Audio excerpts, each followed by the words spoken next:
companies will basically respond to people's desire and what their demands are. So I think it's good we keep on pushing that. Makes it easier for all of us to access good quality food. So I think that's important.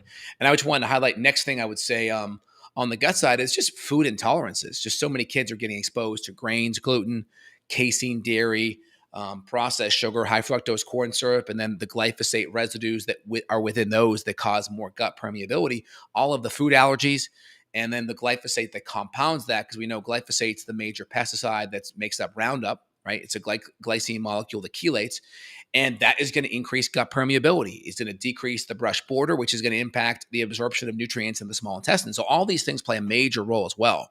And so you have the foods, you have the pesticide residue, then you have stress, and then you have all the bugs that you either get exposed to via the environment, water, poor food, or just through antibiotics. Just because you go to the MD with every little issue, they prescribe antibiotics like it's candy. And that creates dysbiosis because no one's coming in with probiotics to reinoculate on the backside. Well, it's easy when you get afraid, right? Especially if you have kids too. Yeah. You see something wrong with your kid, you think, oh, they're kind of tired. They've got an earache. Let's go get them. Their ear hurts. Let's get them in.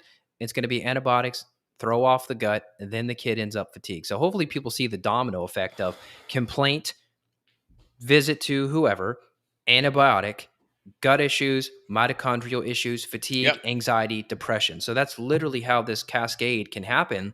And Yep. then you end up with several prescriptions because now you go to the psychiatrist for the anxiety and now you're on something for that too.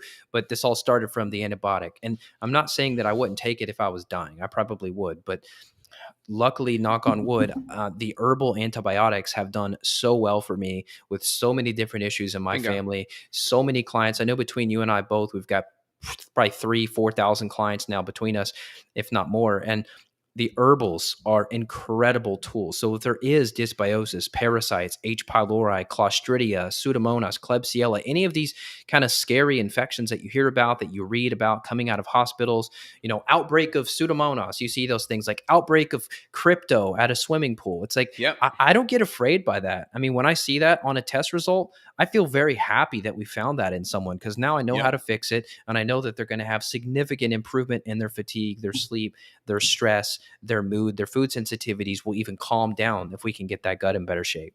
Yeah. We were on the lake a few weeks ago, and one of my kids got pink eye, and we think because of the water, because of probably the bacteria count in the water. And we were with the couple, and they were like, "Oh, you have to go bring him to get antibiotics and all this." And we're like, "No, we got this. Watch." And we just did 2 days of colloidal silver drops in his eyes, gone, cleared it right up.